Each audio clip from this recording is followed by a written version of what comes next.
So today we have a wonderful team from Krishna Calling. Most of you are members also who are standing here. One or two are our parents as well who are here. So a deep gratitude in my heart and a thoughtful mind. I welcome you all on behalf of our chairman, Shri T. Babu, principal I'm here, and the staff and the students. A big round of applause for they have taken a beautiful time and they have come here to do the recital. I'm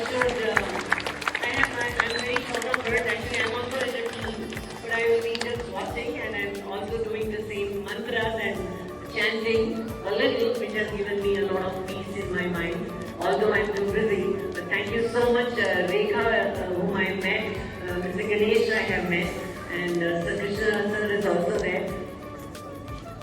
Wanish Babu is also there, and Kokila ma'am has been, a very active participant in the group, and she keeps on putting messages and conducting, the webinars. So thank you so much. I am just an observer. I am a very living person for that. You have reached a lot. So thank you so much and welcome you all, and over to you, ma'am.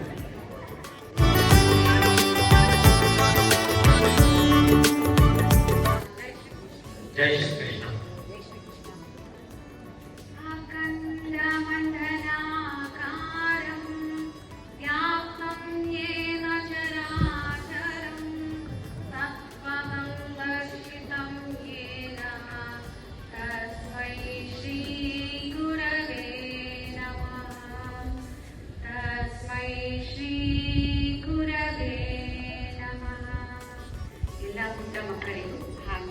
ಶಾಲೆಯ ಎಲ್ಲರಿಗೂ ನಮಸ್ಕಾರ. ನೀವೆಲ್ಲ ಪುಟ್ಟ ಮಕ್ಕಳಿರೋದ್ರಿಂದ ಒಂದು ಸಣ್ಣ ಕಥೆಯೊಂದಿಗೆ ನಿಮ್ಗೆ ನಮ್ಮ Krishna calling ಬಗ್ಗೆ ಇಂಟ್ರೊಡಕ್ಷನ್ ಹೇಳ್ತೀನಿ, ಆಯ್ತಾ? ಓಕೆನಾ? ಎಸ್ ಕೂತ್ಕೊಳ್ಳಿ, ಯಾಕೆಂದ್ರೆ ಒಂದು 15 ನಿಮಿಷದ ಕಾರ್ಯಕ್ರಮ ಇರುತ್ತೆ. ಕನ್ನಡ ಅರ್ಥ ಆಗುತ್ತಿಲ್ಲ ಎಲ್ಲ ಮಕ್ಕಳಿಗೆ? ಓಕೆ, ನಮ್ಮ ಭಾಷೆ ಅಲ್ವಾ? ಸರಿ, ಆಯ್ತಾ?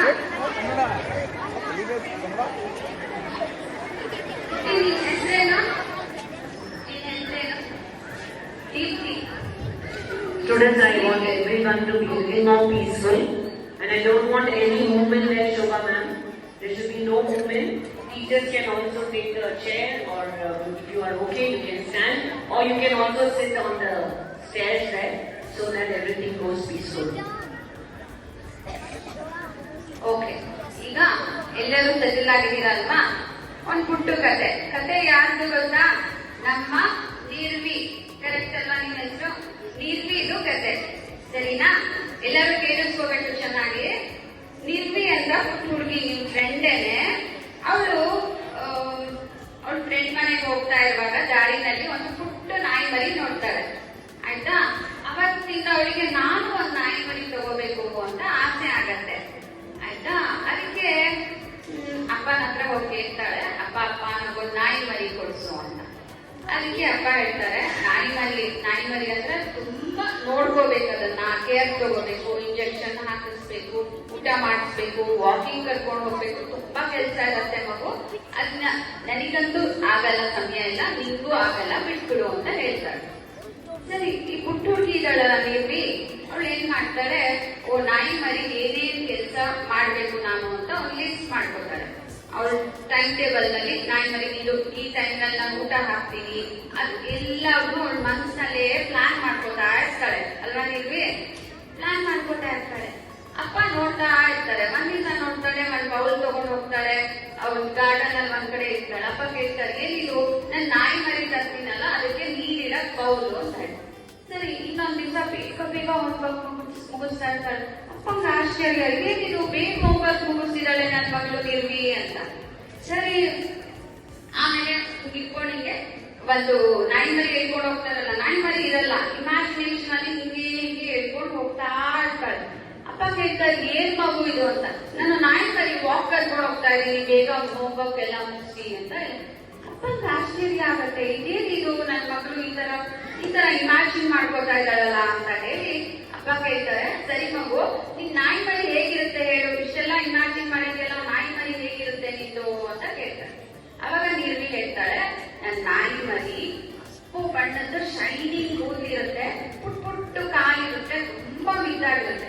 ಇಡೀ ಮೈಯೆಲ್ಲ ಬ್ಲಾಕ್ ಕಲರ್, ಆದ್ರೆ ಹಣೆ ಮೇಲೆ ಮಾತ್ರ ಒಂದು ವೈಟ್ ಕಲರ್ ಚುಕ್ಕಿ ಇರುತ್ತೆ ನನ್ನ ನಾಯಿ ಮರಿಗೆ ಅಂತ ಹೇಳ್ತಾರೆ.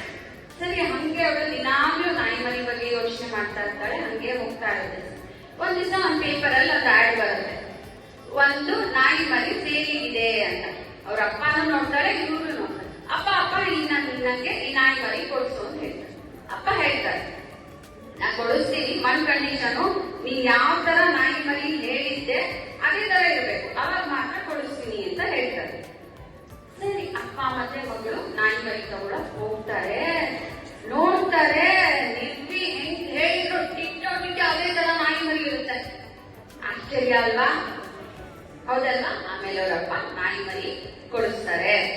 ಸೊ ಇದ್ರದ್ದು ಏನ್ ಅರ್ಥ ಆಗತ್ತೆ ಅಂದ್ರೆ, ನಮ್ ಥಾಟ್ಸ್ ಇರುತ್ತಲ್ಲ ಅದು ತುಂಬಾ ಸ್ಟ್ರಾಂಗ್. ನಾವ್ ಏನ್ ಯೋಚನೆ ಮಾಡ್ತೀವಿ ಅದಕ್ಕೆ ತುಂಬಾ ಶಕ್ತಿ ಇರುತ್ತೆ. And every act happens twice.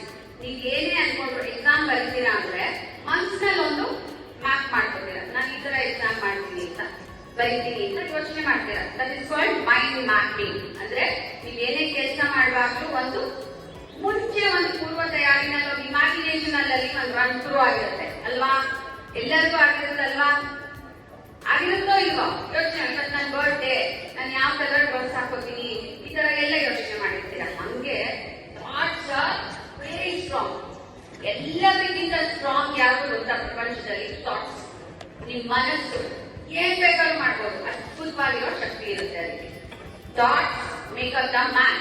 ನೀವ್ ಏನು ಅನ್ನೋಕೆ ಥಾಟ್ಸ್ ಆರ್ ವೆರಿ ಸ್ಟ್ರಾಂಗ್. ಎಲ್ಲದಕ್ಕಿಂತ ಸ್ಟ್ರಾಂಗ್ ಯಾವುದು ಗೊತ್ತಾ ಪ್ರಪಂಚದಲ್ಲಿ? ಥಾಟ್ಸ್. ನಿಮ್ ಮನಸ್ಸು ಏನ್ ಬೇಕಾದ್ರೂ ಮಾಡ್ಬೋದು, ಅದ್ಭುತವಾಗಿರೋ ಶಕ್ತಿ ಇರುತ್ತೆ ಅದಕ್ಕೆ. Thoughts make up the man. ನೀವ್ ಏನು ಅನ್ನೋದು ನಿಮ್ ಥಾಟ್ಸ್ ಮೇಲೆ ಹೋಗುತ್ತೆ. ನೀವ್ ಹೆಂಗಿದ್ದೀರಾ, ನೀವ್ ಯಾವ ಕಲರ್ ಇದ್ದೀರಾ, ಯಾವ ಡ್ರೆಸ್ ಹಾಕಿದ್ದೀರಾ, that doesn't matter. Your thought matters the most. ಆಯ್ತಾ? ಸೊ ಇದನ್ನ ಯಾವತ್ತೂ ನೆನ್ಪಿಟ್ಕೋಬೇಕು. ಹಂಗೆ ಈಗ ನಮ್ ಕೃಷ್ಣ ಕಾಲೇಜ್ ನಾವ್ ಹೆಂಗೆ ಹುಟ್ಟು ಅಥವಾ ನಾವು ಏನ್ ಮಾಡ್ತಿದೀವಿ ಅಂತ ಕೇಳಕ್ ಬರ್ತಿದೀವಿ. ಸೊ ನಾನು ಒಂದು 5th 6th ಸ್ಟ್ಯಾಂಡರ್ಡ್ ನಲ್ಲಿ ಇರುವಾಗ ಒಂದ್ಸರಿ ತುಂಬಾ ಬೇಜಾರಾಗ್ಬಿಟ್ಟಿತ್ತು. ಬೇಜಾರಾದಾಗ ನಾನೇನ್ ಅನ್ಕೊಂಡೆ, ನಾನೇನು ಉಸಿರಾಡೋದು ಬೇಡ, ನಿಲ್ಸ್ಬಿಡೋಣ ಅಂತ ಅನ್ಕೊಂಡು ಸುಮ್ಮನೆ ಕುತ್ಕೊಂಡ್ಬಿಟ್ಟಿದ್ದೆ. ಅನ್ಕೊಂಡು ತುಂಬಾ ಹಿಂಸೆ ಅನ್ನಿಸ್ತಾ ಇತ್ತು. ಅವಾಗ ಅದ್ ಕೆಳಗಡೆ ಒಂದು ಸ್ಮಾಲ್ ಪುಸ್ತಕ ಇತ್ತು, ದಸ್ ಪೇಜ್ ಶ್ರೀರಾಮಕೃಷ್ಣ ಅಂತ. ಅದರಲ್ಲಿ ಸುಮ್ಮನೆ ನೀವು ಪೇಜ್ ತೆಗೆದು ನೋಡಿದೆ, 6th ಸ್ಟ್ಯಾಂಡರ್ಡ್ ಆಗಿದೆ ನಾನು ಅವಾಗ. ಅದರಲ್ಲಿ one sentence, if you want to die for God. ನೀನ್ ಏನಾದ್ರು ಮಾಡ್ಬೇಕು ಅಂತಂದ್ರೆ ಟೇಕ್ ದ ಹೈಯೆಸ್ಟ್ ಒನ್. ನೀನ್ ಬರ್ತಿರೋದು ಯಾಕೆ, ಸಾಯೋದು ಯಾಕೆ, ಏನಕ್ಕೆ ಆಯ್ತು, take the highest ideal.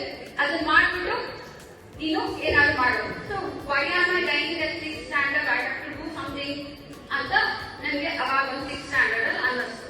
But it just got registered in my mind. So when I became 20 years old, I said, ನಮ್ಮ ಭಾರತದ ಪರಂಪರೆನಲ್ಲಿರೋ ವೇದ, ವಿಜ್ಞಾನ, ಭಗವದ್ಗೀತೆ ಇದ್ರ ಬಗ್ಗೆ ಎಲ್ಲ ಏನಾದ್ರು ಒಂದು ಮಾಡ್ಬೇಕು ಅಂತ ಅನ್ಸಕ್ ಶುರುವಾಯ್ತು.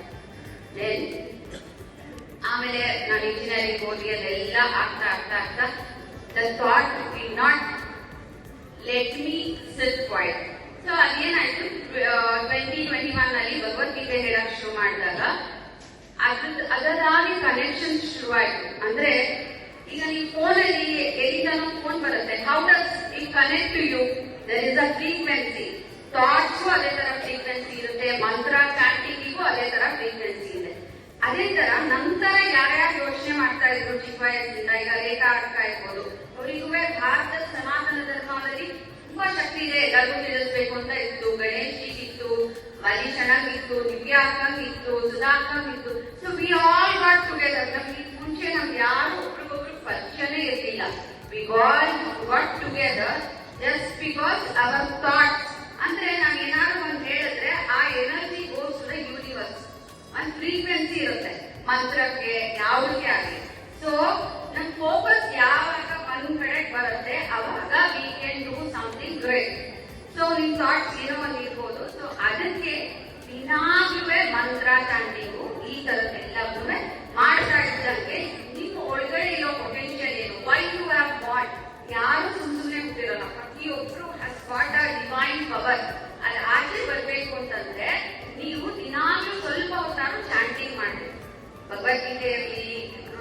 ಮಂತ್ರಗಳಿರ್ಲಿ, ಯಾವುದೋ ಒಂದು 10 ನಿಮಿಷ ಕರೆಕ್ಟ್ ಆಗಿ ಚಾಂಟಿಂಗ್ ಮಾಡಿದ್ರೆ you will become Abdul Kalam, you will become Narendra Modi, whatever you want to become.